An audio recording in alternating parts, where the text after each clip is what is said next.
Ifeoma Karanja had walked into her usual branch in Nairobi, expecting nothing more than a quick check of a routine deposit. She smiled politely at the teller, thinking about the errands she'd run afterward. But the moment the clerk leaned across the counter and whispered, "Your daughter tried to drain everything," her stomach dropped. She froze, her eyes glued to the screen. There it was. A pending transfer for $250,000, the entirety of her savings, her life's work evaporating in a single line on a screen. Her mind raced. Zuri, her 16-year-old daughter, sitting somewhere nearby, smiling, laughing, perhaps oblivious or worse, proud. How could someone she loved, someone she had raised with care, do this? Her pulse pounded in her ears, each beat a warning. She felt a dizzying mix of shock, fear, and disbelief, like the ground beneath her had vanished. Every plan, every effort to build security for her family, seemed to hang by a thread. The bank clerk tried to calm her, but her voice barely reached Ifeoma. She could feel her hands trembling, her chest tightening. Questions tumbled through her mind faster than she could answer them. Was this a cry for attention, a reckless teenage stunt, or something more dangerous? And most hauntingly, what if it wasn't too late? That ordinary morning, filled with the mundane rhythm of work and errands, had suddenly turned into a nightmare. The betrayal was no longer a possibility. It was staring her in the face, raw and undeniable, and she had to act before it was too late. Ifeoma had grown up in a household where achievement was everything. Her parents, living in Mombasa, valued results over feelings, always praising success and brushing aside sentiment. Love was measured by effort, ambition, and how much you could accomplish, and Ifeoma learned early to push herself hard. She became disciplined, responsible, and determined, carrying those lessons into her own life. Zuri, her daughter, was a bright and lively girl. From a young age she was curious about the world, quick to learn, and charming in a way that drew people in. But behind that charm was a streak of competitiveness she rarely showed. Zuri didn't just want to do well. She wanted to be first, to prove herself. She watched, learned, and sometimes compared herself to others, even her mother, silently sizing up her place in the family hierarchy. Ifeoma, meanwhile, had poured herself into building her business, a small empire she had grown with tireless effort. She worked long hours, juggled responsibilities, and sacrificed comfort to secure a future for herself and her family. She wanted Zuri to inherit more than money. She wanted her to understand discipline, focus, and perseverance. But in a household where ambition was the currency, feelings and loyalty often became tangled with envy and rivalry. Even as a child, Zuri had picked up on these unspoken rules. She learned that charm could open doors, that quick thinking could give her an edge, and that loyalty was often tested by opportunity. Those lessons, subtle and unintentional, planted the seeds of tension. What started as admiration and playful competition slowly grew into a complicated mix of respect, rivalry, and hidden ambition. A mix that would eventually shape the choices Zuri made and the shock her mother would face. Ifeoma sat at her kitchen table, laptop open, heart still hammering from the morning at the bank. She had to understand exactly what had happened. Slowly, methodically, she traced the transfer. Every click, every record, led to the same shocking truth. Zuri had found a loophole in the bank app. It wasn't a random mistake or a fluke. It was deliberate, precise, and calculated. The realization hit her like a punch. Her own daughter, the girl she had raised and trusted, had planned this. Panic bubbled up first, sharp and choking. What if Zuri actually moved the money? What if she spent it, or worse, lost it forever? All of Ifeoma's years of work, the business, the savings, the sense of security she had fought so hard to build, could vanish in an instant. But the fear soon deepened into something more complicated. This wasn't just about money anymore. It was about trust. Every rule, every boundary she had tried to teach Zuri seemed meaningless now. The betrayal wasn't just financial. It cut deeper into their bond, into the idea of family itself. Ifeoma thought about the risks, about how fragile their safety and future really were. She realized that if she didn't act carefully, this could destroy more than her bank account. It could unravel the stability she had worked her whole life to create. The stakes were enormous. Legacy, security, and the fragile trust between mother and daughter. She felt the weight of it all pressing down, but somewhere beneath the fear, a flicker of determination sparked. She knew she had to face this carefully or risk losing everything, not just the money but the life she had built for them both. Ifeoma's hands shook as she dialed Zuri's number, her mind spinning with a mix of anger and disbelief. When Zuri answered, her voice was calm, almost too calm. "Hi, Mom," she said casually as if nothing had happened. But Ifeoma could hear the faint edge of something calculating beneath the sweetness. I know what you did, Ifeoma said, trying to keep her voice steady. The transfer, the money, it was you. There was a pause on the line, then Zuri's tone shifted to innocence. Mom, I don't know what you're talking about.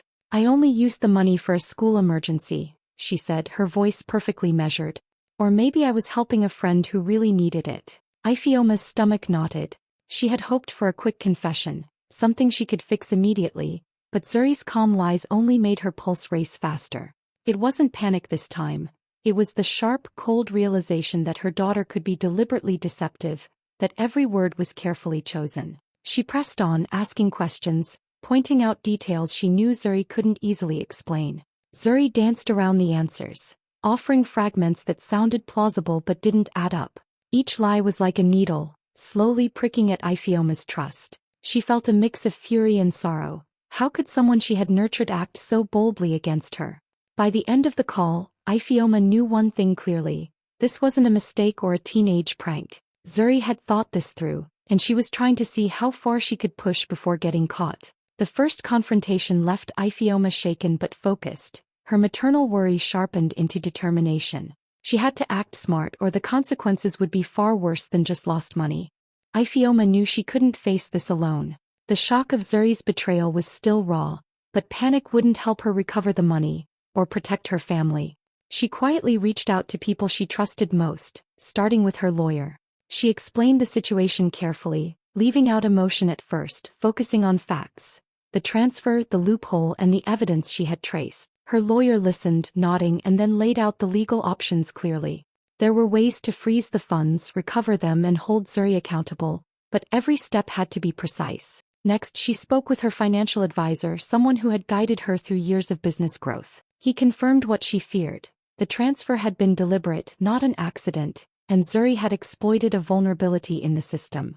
Together, they mapped out the timeline, tracking where the money had gone and identifying potential risks if Zuri tried to move it further. Finally, she confided in a trusted bank officer, someone familiar with her accounts and aware of her family.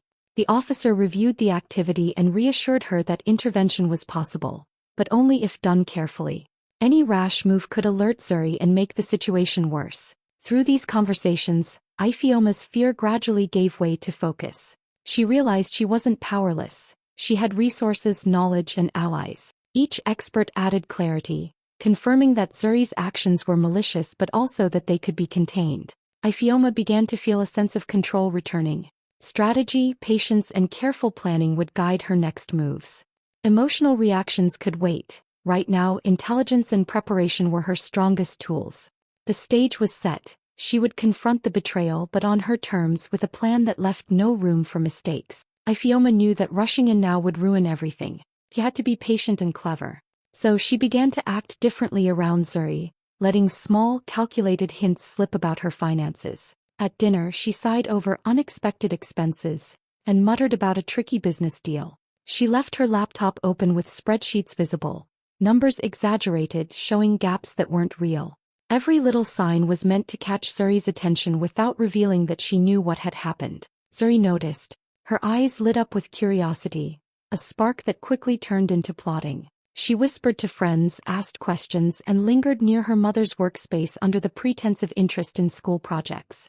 Every subtle clue Ifeoma planted made Zuri more confident that opportunities were wide open. The girl didn't know she was being watched, that every step, every plan she considered, was being quietly monitored. For Ifeoma, this was a delicate dance. She had to stay calm, keep her face neutral, even when her heart raced at Zuri's boldness.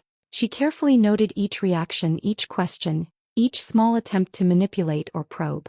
The mother-daughter dynamic had shifted into a game of wits, tension threading every glance and word. As the days passed, the trap began to take shape.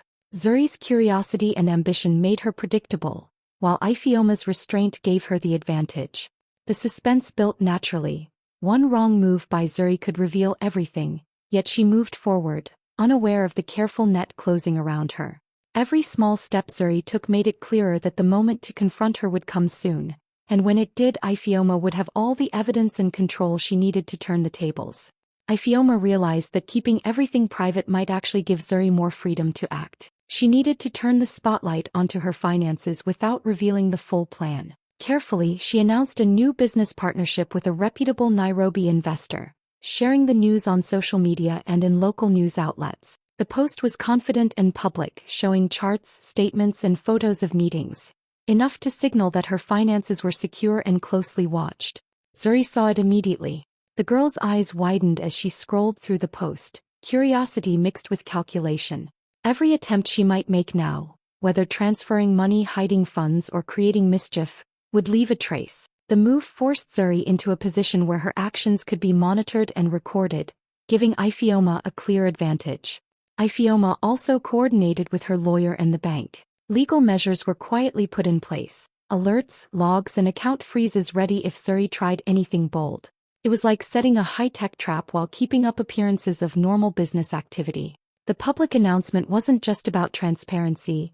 It was a signal to Zuri that she couldn't act in the shadows anymore. For Ifeoma, this strategy blended careful planning with psychological pressure.